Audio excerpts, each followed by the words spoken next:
Avec l'aide d'Hachem, bonjour, que le bon Dieu protège, il vous donne la santé, bracha v'atzlaha, et que Hachem il vous ouvre les portes, Amen, Kénératson.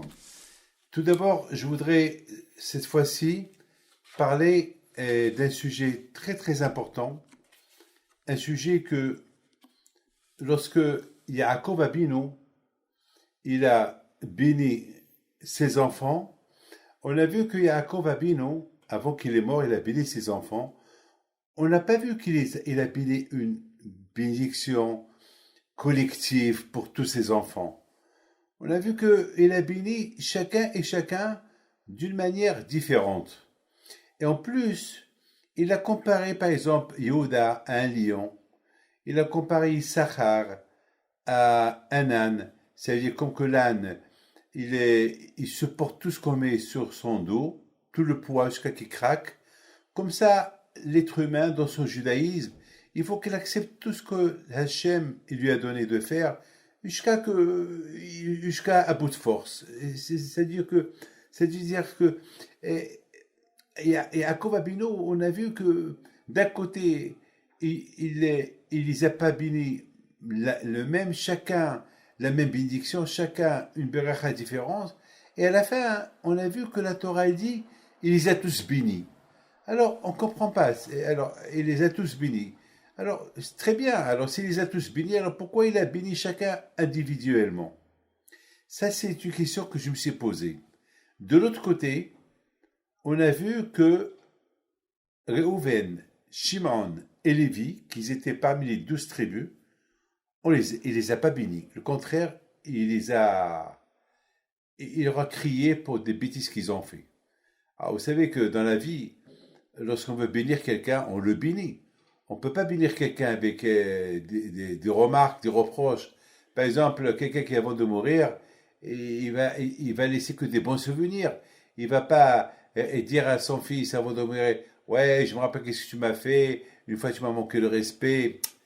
Il va mourir avec en laissant une tâche il va lâcher une tâche à son fils. Son fils, jamais il va avoir des bons souvenirs de lui. Il va se rappeler que les reproches, les remarques qu'il lui a dit. Vous savez, toujours on garde un beau souvenir du papa, des bonnes choses qu'il a dit, pas des mauvaises choses qu'il a reprochées. Donc, c'est des choses qu'on va essayer de comprendre. Alors, de l'autre côté, on a vu que dans l'inauguration du tabernacle, 1000 ans plus tard, disons, pas 1000 ans, 400 ans plus tard, lorsque les Juifs ils ont quitté l'Égypte et ils ont construit le tabernacle dans le désert, on a vu que là aussi, que les 12 tribus, chaque jour, il y avait une tribu qui a inauguré le temple. Et chacun, il apportait le même sacrifice. Ça veut dire, ils ont apporté 1, 2, 3, 4, 5, 6, 7. L'autre aussi, le deuxième jour, il a apporté 1, 2, 3, 4, 5, 6, 7, 8, 9, 10, je sais pas. Chacun, alors, la question, elle est pourquoi la Torah ne dit pas, au lieu d'écrire trop de lettres, pourquoi la Torah ne dit pas simplement, et les 12 tribus, ils ont apporté 1, 2, 3, 4, 5, 6, 7 ou 8. C'est pourquoi chaque fois répéter.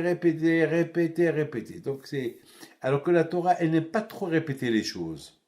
La Torah, vous savez, elle est très très stricte.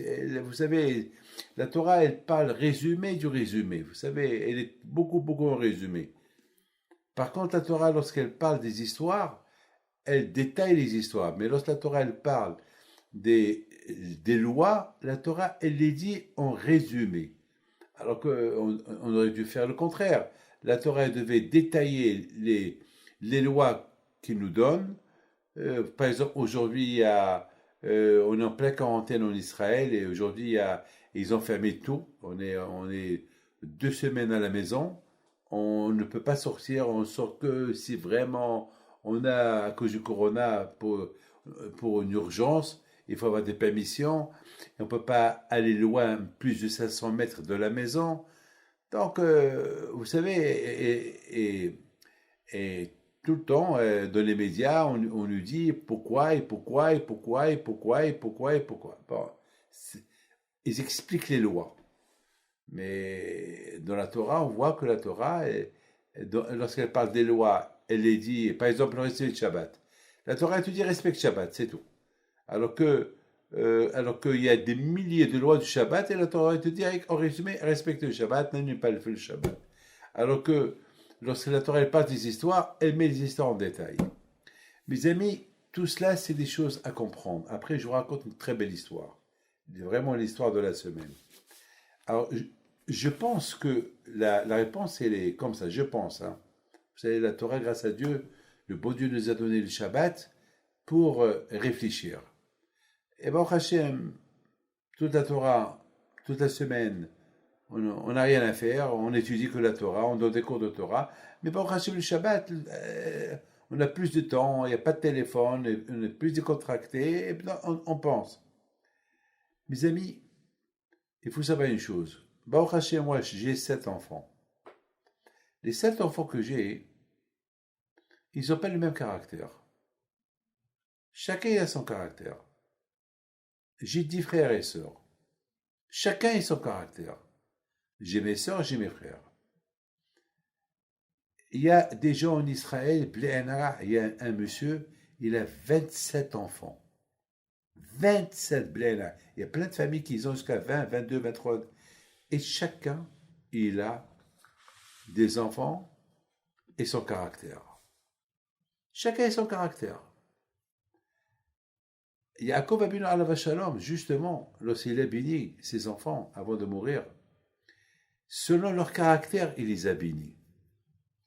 Même lorsqu'il a fait des reproches à Réhouven et Shimon et Lévi, alors a priori, il leur a fait que des reproches. Il les a pas bénis. Mais comme qu'ils disent nos sages, lorsque quelqu'un il a une mauvaise qualité et tu lui fais des reproches par rapport à sa qualité, pour qu'il la répare, c'est une bénédiction. Si par exemple je vois quelqu'un qui s'énerve et je lui parle, je dis tu sais mon fils que le fait de t'énerver c'est pas bien. Alors le fait que vous savez que quelqu'un qui s'énerve il perd plein de choses. Il perd plein de choses. Il perd la bénédiction, il perd beaucoup de choses. Le fait qu'on lui parle, on lui fait des reproches que la colère, ça réduit la vie. La colère, c'est tu crées des ennemis, et etc., etc. Donc le fait qu'il, c'est une bénédiction de le corriger. Donc Yaakov Abinu alav shalom, il n'a pas, et ses enfants, ils étaient intelligents. Le contraire, chacun il avait des qualités. Alors chacun selon sa qualité, il a béni. Et étant donné que la qualité de Réhouven, Shimon et Lévi, c'était, ils faisaient les choses sans penser, ils faisaient les choses sans réfléchir, ils s'énervaient vite, alors le fait qu'il leur a fait des reproches comme ça, donc ils ont beaucoup, beaucoup à gagner. Donc finalement, c'est une bénédiction. Mais à la fin, on voit que Yaakov Abinu, il les a tous bénis. Ça veut dire que Yaakov Abinu, il a voulu dire que même les reproches que j'ai fait à ceux que j'ai pas bénis spécialement, ces reproches-là que j'ai reprochés, c'est des bénédictions. Effectivement, mes amis, on va voir que Yaakov Abinu, il a vraiment béni ceux qu'on croit qu'il n'a pas béni. Pourquoi? Au moment que Yaakov Abinu, alav shalom, Yosef Hatzadik lui a porté ses 2 enfants pour les bénir, Yaakov Abinu, il a fait une mutation. Il a nommé les enfants de Yosef comme des tribus. Il les a mis à la hauteur de ses enfants. Et il leur a dit, Réhouven, Ephraim et Ménaché, qui sont que les enfants de Yosef, ils ne sont pas les enfants de Yaakov, il a dit Yaakov Abinu, Réhouven, Ephraim et Ménaché, ils sont comme Réhouven et Shimon. Ça veut dire que d'un côté, il n'a pas béni Réhouven et Shimon, il ne les a pas bénis du tout, mais de l'autre côté, il compare Ephraim et Ménaché comme Réhouven et Shimon. Donc ça veut dire, et il a dit à Yaakov, à Yosef, tu sais que chaque juif, dans chaque famille juive, lorsqu'ils vont bénir les enfants, ils vont bénir les enfants qui seront comme Ephraim et Ménaché. Donc ça veut dire automatiquement, lorsqu'on dit, lorsque vous, monsieur, vous bénissez vos enfants, vous allez, le vendredi soir, vous allez dire, mes enfants, vous allez être comme Ephraim et Ménaché. Et qui était Ephraim et Ménaché? Eh bien, Yaakov les a comparés comme Reuben et Shimon. Ça veut dire indirectement, ceux qui n'ont pas été bénis, mettons chaque vendredi soir, ils sont bénis. Ephraim et Ménaché comme Reuben et Shimon. C'est de la folie, ça. Donc finalement, ils ont été bénis. Donc ceux qu'on croit qu'ils ne sont pas bénis, eh bien, eux, ils ont été bénis plus que les autres. On voit aussi que dans la paracha de cette semaine, on voit que la Torah, elle veut nous parler de Moshe Rabbeinu et de Aaron. Et avant que la Torah elle a parlé de Moshe Rabbeinu et de Aaron qui sont de la tribu de Lévi, eh ben, ils ont commencé à parler de Réhouven et Shimon et Lévi. Ça veut dire que la Torah, elle a beaucoup parlé. Et lorsque la Torah, elle parle de quelqu'un, c'est une bénédiction. Alors que la Torah, alors qu'on a vu que Yaakov Avinu, il n'a pas béni Réhouven, Shimon et Lévi, et dans la paracha de cette semaine, la Torah, elle parle des descendants de Réhouven et de Shimon et de Lévi. Et après, elle ne parle pas des autres. Ça veut dire que d'un côté, Yaakov, il les a pas bénis, et de l'autre côté, voilà, la Torah, elle parle d'eux. Ça veut dire qu'ils ont été bénis. Beaucoup de fois, on croit que ceux qui ne sont pas bénis, c'est eux qui sont bénis les plus. Je voudrais, mes amis, vous dire quelque chose d'extraordinaire. On voit lorsque Hachem il a dit à Moshe Rabbeinu, à propos de l'inauguration du temple, du tabernacle dans le désert, on a vu que chacun, il a été invité à inaugurer. Alors, on a posé la question tout à l'heure, dit pourquoi chacun il a inauguré, pourquoi et chaque jour il appartenait à une tribu, pourquoi la Torah n'a pas dit, et les 12 tribus, ils ont inauguré le même sacrifice, et point final. Pourquoi la Torah, elle a mentionné chacun et son jour, et la Torah, elle détaille qu'est-ce qu'ils ont apporté. C'est trop. D'ailleurs, la paracha de Nassau, c'est la paracha la plus grande de toute la Torah. Pourquoi? À cause des sacrifices qu'ils ont inaugurés les 12 tribus. Et la Torah, elle a trop parlé. La Torah, elle a dit, et Reuben, il a apporté ceci, cela, da. Et après, et Shimon, il a apporté ceci, et ceci, et cela, alors que la Torah, elle a pu dire, en résumé, les 12 tribus, ils ont apporté et point final, et on a fini. Non, la Torah, elle a écrit au moins 5 pages. Alors que c'est pareil. C'est comme par exemple, dans une classe, il y a 12 enfants, et les 12 enfants, on leur a dit la veille d'apporter 1, 2, 3, 4, 5, 6, 7, 8, 9, 10. Alors, le prof, il va dire, monsieur, il a apporté 1, 2, 3, 4, 5, 6, 7, 8, 9, 10. Et le deuxième, après il a dit, et l'autre monsieur, il a apporté 1, 2, 3, 4. Pourquoi tout ça? Pourquoi tu dis pas en résumé? Et les 12 personnes, ils ont apporté 1, 2, 3, 4, 5, 6, 7, 8. Eh bien justement, c'est à cause que chacun ait son tempérament. Chaque tribu et sa bracha. Chaque tribu et ses qualités. C'est vrai, ils ont apporté le même sacrifice, mais pas la même pensée. Ils n'ont pas apporté de la même pensée. Chacun est la pensée. Donc c'est la raison pourquoi la Torah, il été obligé de mentionner le sacrifice que chacun il a apporté. Vous savez que on dit que là-haut, dans le ciel là-haut, il y a 12 portes. 12 portes. Et c'est comme ça qu'il dit Arizal. Lorsqu'on était en Israël, nous avons pèleriné Arizal à Kadosh à Tzfat alav shalom. On dit que Arizal à Kadosh, il dit, c'est la Kabbalah, que dans le ciel, il y a 12 portes. Et chaque porte, elle appartient à une tribu. Et chaque tribu, sa prière, elle rentre par la porte. Par exemple, il y a la tribu de Réhouven, eh ben, ceux qui sont de sa tribu, leur prière, ils ne rentrent pas par la porte de la tribu de Shimon, ils vont rentrer par la tribu de Réhouven. Par exemple, dans un supermarché, il y a des rayons.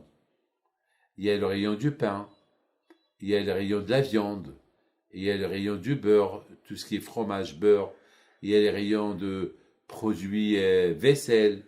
Il n'y a pas tout mélangé. Chaque rayon est, il y a un rayon viande, parce que si tout est mélangé, alors le monsieur il va rentrer, il va rester toute la journée jusqu'à qu'il trouve ce qu'il veut. Donc de même, les Havdil, de même, chez les 12 tribus, chacun est son rayon, chacun est sa qualité. Et c'est la raison, beaucoup de fois, Yaakov Abinu, il a, il a, il a nommé par exemple Yehuda le lion. Parce que les qualités de Yehuda était très fort, comme le lion. Comme le lion, très très fort. Donc il le rappelle, il lui dit, Yehuda, tu sais que toi, tu as la force du lion. Alors, ne sois pas fainéant. Le lion, lorsqu'il sent la viande, il saute, il court pour attraper sa proie. Donc toi aussi, tu as une force d'un lion. Donc n'utilise pas ta force uniquement en dormant. Dommage, tu as beaucoup à gagner. Alors tu as crevé à la fin, alors que tu as gagné. Donc, par exemple, il dit à Issachar, toi tu as la force de l'âne. Alors ne battante pas, ne perds pas ton temps, ne sois pas fainéant. Si tu peux réussir, c'est pas la peine même dans le travail, tu as la force que tu peux beaucoup travailler et gagner beaucoup et tu resteras comme l'âne. L'âne, il craque à la fin. Mais toi, tu peux mesurer jusqu'à combien tu peux prendre sur toi et après tu vas te reposer, tu as gagné. Donc c'est ça Yaakov Abinu, c'est la raison pourquoi Yaakov Abinu à la Shalom, il a donné des consignes, donné des consignes à ses enfants, chacun selon euh, sa qualité, mais à la fin vraiment, il les a tous bénis, tous des bénédictions. Vous savez, je voudrais raconter une petite histoire. Une histoire qui est extraordinaire.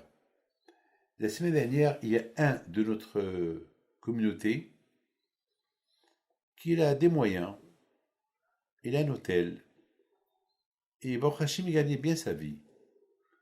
Mais à cause du Covid, il n'y a plus d'hôtel. Alors pendant presque le pauvre, ça fait 9 mois, le pauvre, il a mangé toutes ses économies. Il y a aucun qui vient dans son hôtel, parce qu'il n'y a personne. Personne ne peut voyager, personne ne peut, comme tous les hôtels qui sont vraiment au niveau économique, ils ont des problèmes. Alors le pauvre, avec tout ça, il venait à la synagogue tout le temps. Voilà, il y a 3 semaines, il a attrapé le Covid. Lui, déjà, il a des problèmes de poumons, et vraiment, il était entre la vie et la mort. Vraiment, le pauvre, il était dans un état grave, grave, grave. Mais malheureusement, lorsqu'il était en bonne santé, alors il a porté la parnasse à la maison. Mais à un moment donné, depuis des semaines qu'il est dans le Covid, en plus, ils l'ont endormi, ils l'ont intubé, le pauvre, et ils ont élargi sa gorge, le pauvre. Je vous donne la parole d'honneur, et vraiment été entre la vie et la mort. Donc, il y a une femme, une sadéquette, une femme vraiment, elle est extraordinaire. Elle a pris sur elle pour ramasser de l'argent, incognito, sans faire honte à la famille, parce que quand même, c'est des gens qui avaient les moyens, mais à cause du Covid, ils ont fermé l'hôtel, et le mari maintenant, ça fait 2 mois qu'il est, le pauvre, dans le coma, et il fallait payer des factures et des factures. Donc, on m'a, on m'a appelé, et j'ai réfléchi, et je lui ai donné une très belle somme. Ma femme était contente. Elle me dit, je ne savais pas que tu pouvais donner comme ça. J'ai dit, écoute, est-ce qu'on prend ça avec nous? Voilà, il a un hôtel. Voilà, voilà. Et j'ai commencé à lui parler, regarde, regarde, regarde. Et j'ai commencé à lui raconter des histoires. J'ai dit, l'argent, ça passe d'une main à l'autre. C'est la vie le plus important, vivre. Et je répétais, j'ai dit, tu sais que la tzedaka, elle protège de la mort. Voilà, Baruch Hashem, on a fait un vaccin. Et qui te dit, c'est à cause de la tzedaka qu'on fait, et c'est ça qui nous protège de la mort.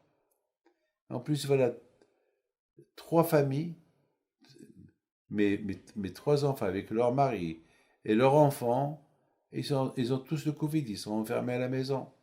Et même le bébé, qui a 2 mois, il a eu le Covid. C'est très dangereux pour un bébé. Alors la tzedaka, elle protège de la mort. Et voilà. Il ne faut pas... Bon, l'histoire, elle se termine là.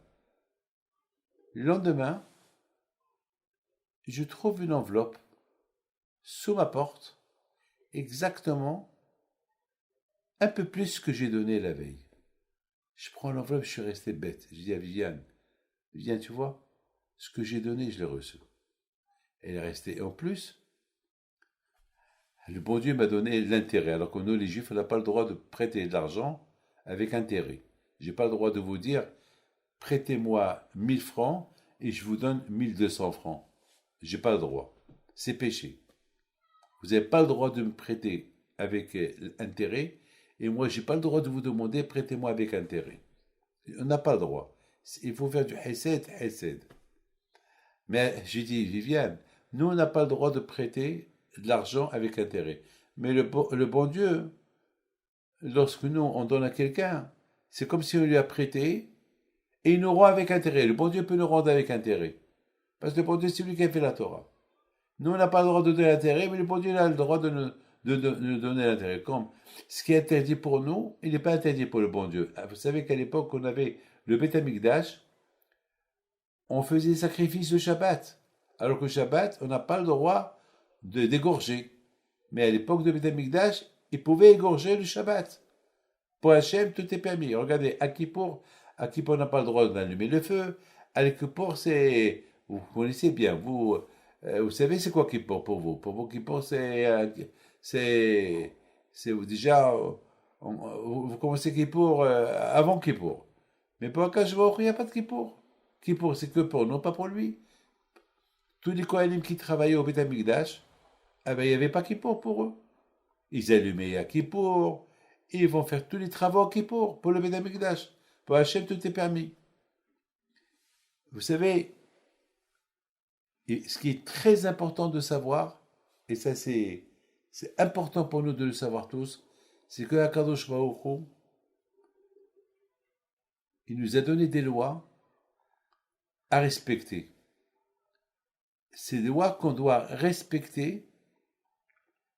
Quelle est la raison pourquoi Hachem nous a donné des lois à respecter? Quelle est la raison? Pourquoi Hachem nous a donné beaucoup de mitzvot?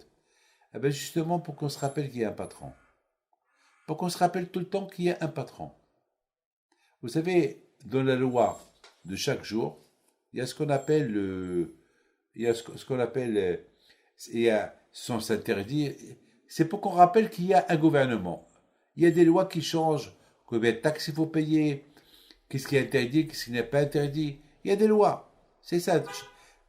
Dans un pays où il n'y a pas de loi, il y a l'anarchie. Il y a la loi, il y a la police qui surveille, il y a un juge, il y a des jugements, il y a le tribunal. Exactement, il faut savoir que Hachem, il nous a dit, là où vous habitez, parce que David Amelech, il dit, Shlomo Amelech, il dit, dans un endroit où il n'y a pas de loi, Hachem Ishmo, que Dieu préserve, là il va tuer l'autre, là il va voler l'autre. C'est pour ça que c'est important la loi. Mais il y a ce qu'on appelle la loi des lois. La loi des lois, c'est Hakadosh Baruch Hu qui a donné ces lois. Et bien sûr, que si on réfléchit un peu, on n'a pas vu que les lois que le bon Dieu nous a données, ils sont en contradiction avec les lois où on habite. Les lois d'Hachem, ils sont très spirituelles. Par exemple, on dit ne vole pas. Mais c'est normal. Mais c'est quoi la ne vole pas, bien sûr. Ne tue pas, bien sûr. C'est humain, c'est logique.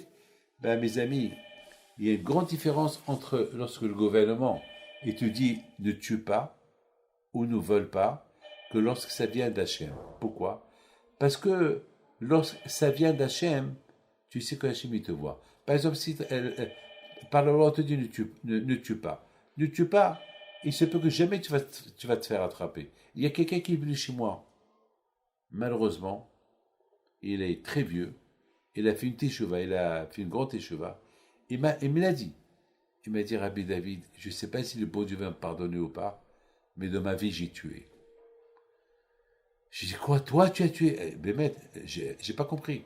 J'ai dit, toi, tu as tué? Il m'a dit, oui. Dans ma vie, j'ai tué. Et je lui ai dit, et quoi? Tu t'es fait pas arrêter? Non, jamais il peut m'arrêter parce qu'il n'y a pas de preuve et que personne ne peut savoir que j'ai tué. Alors je le regardais, je lui ai dit, tu fais peur. Alors, tu fais peur. Il m'a dit, je sais que je fais peur. Mais Bémet, c'est de la folie ce qu'il a fait. C'est ce qu'il m'a raconté, c'est de la folie. Je lui ai dit, tu sais, je ne sais pas quoi te dire. Mais la vraie teshuva, il faut te rendre. Hachem, il sait. Voilà. On dit, David Amelech, il dit Shlomo Amelech, sauf davar akunishma. C'est-à-dire qu'il y a beaucoup de gens qui ont des secrets et ils pensent prendre avec eux le secret à la tombe. Il faut qu'ils sachent que ça n'existe pas que quelqu'un, il prend son secret à la tombe. Un jour, ça va se dévoiler. Tout ce que la personne peut se faire, il va se dévoiler. C'est pour ça qu'on dit, il faut craindre Dieu. Ne crois pas que le secret, tu vas l'emporter dans ta vie. Ça va se dévoiler. Je dis, mon fils, moi, je peux rien te dire. Je ne sais pas. Peut-être tu vas sortir acquitté parce qu'il n'y a aucune preuve. Mais peut-être la justice, elle ne va pas te croire. Je ne sais pas.